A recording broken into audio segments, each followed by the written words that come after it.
नमस्कार, आपण पाहता हिरकणी न्यूज.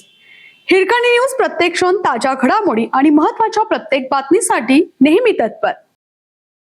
क्रिकेट पासून ते गावच्या निवडणुकीपर्यंत खुन्नस, जुन्या वादातून पुन्हा फूट पडली. मित्राने जिवलग मित्राला भर चौकात संपवलं. कोल्हापुरात एकामागे एक हत्या झाल्याच्या घटना पाहायला मिळत आहेत. काल सोमवारी सायंकाळी कोल्हापूरच्या तारदाळ येथे मित्रानेच मित्राची हत्या केल्याची घटना उघडकीस आली आहे. किरकोळ वाद विकोपाला जाऊन ही घटना घडली आहे. यामध्ये एका मित्राचा मृत्यू झाला असून हल्लेखोर देखील जखमी झाला आहे. या घटनेनंतर तारदाळ गावात भीतीचं वातावरण निर्माण झालं असून शहापूर पोलिसांनी तातडीने अतिरिक्त बंदोबस्त तैनात केला आहे. नेमकं काय घडलंय? कोल्हापूरच्या हातकणंगले तालुक्यातील तारदाळ येथील मध्यवर्ती नागनाथ मंदिर चौकात जिल्हा परिषद आणि पंचायत समिती निवडणुकीतील वादातून चांगले मित्र असलेल्या दोन तरुणांमध्ये फूट पडली.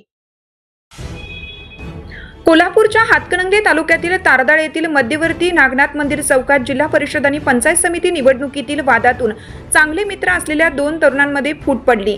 या वादातूनच झालेल्या हाणामारीत एकाने दुसऱ्याची धारदार हत्याराने वार करून हत्या केली, तर हल्ला करणारा स्वतः देखील जखमी झाल्याची धक्कादायक घटना काल सोमवारी सायंकाळी घडली.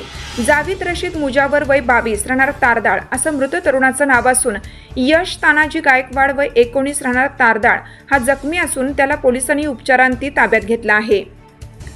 काल सोमवारी सायंकाळच्या सुमारास नागनाथ मंदिरासमोरील पानपट्टी समोर जावीद आणि यश यांच्या जुन्याच कारणावरून वाद सुरू झाला होता.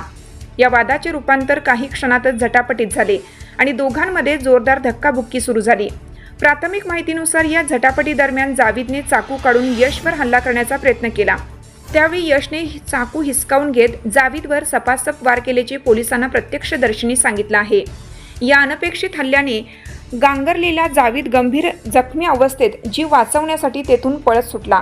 तो नागनाथ चौकातून सुमारे 200 मीटर अंतरावरील गणेश मंदिर परिसरातील मोकळ्या जागेत गेला.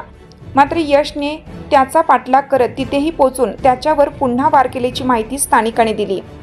यशकडून झालेल्या या हल्ल्यात जावीदच्या छातीवर, मानेवर, पाठीवर, पोटातील बाजूस तसेच डोक्यात आणि हातावर गंभीर स्वरूपाचे वार झाले. काही क्षणातच तो रक्ताच्या थारोळ्यात कोसळला आणि आसपासच्या नागरिकांनी धाव घेऊन तातडीने त्याला हातकणंगले ग्रामीण रुग्णालयात हलवलं. मात्र उपचार सुरू होण्यापूर्वीच त्याचा मृत्यू झाल्याचं वैद्यकीय अधिकाऱ्यांनी घोषित केलं. यशला मात्र प्राथमिक उपचारानंतर शहापूर पोलिसांनी ताब्यात घेतल्याची माहिती समोर आली आहे. जावीद आणि यश हे दोघेही पूर्वी एकमेकांचे चांगले मित्र होते. सुमारे 8 महिन्यापूर्वी गावातील क्रिकेट सामन्यादरम्यान किरकोळ कारणावरून दोघांत जोरदार वाद झाला होता. त्यानंतर नुकत्याच झालेल्या जिल्हा परिषद आणि पंचायत समिती निवडणुकीत दोघे वेगवेगळ्या पक्षाच्या प्रचारात कार्यकर्ते म्हणून सक्रिय होते आणि त्यावेळीही निवडणूक कामातून त्यांच्या शब्दांना शब्द लागून वाद पेटल्याचे सांगितले जाते. काही ज्येष्ठांनी केलेल्या मध्यस्थीमुळे हा वाद वरकरणी मिटला असला तरी दोघांमध्ये खुन्नस कायम राहिल्याचे स्थानिकांचे म्हणणं आहे.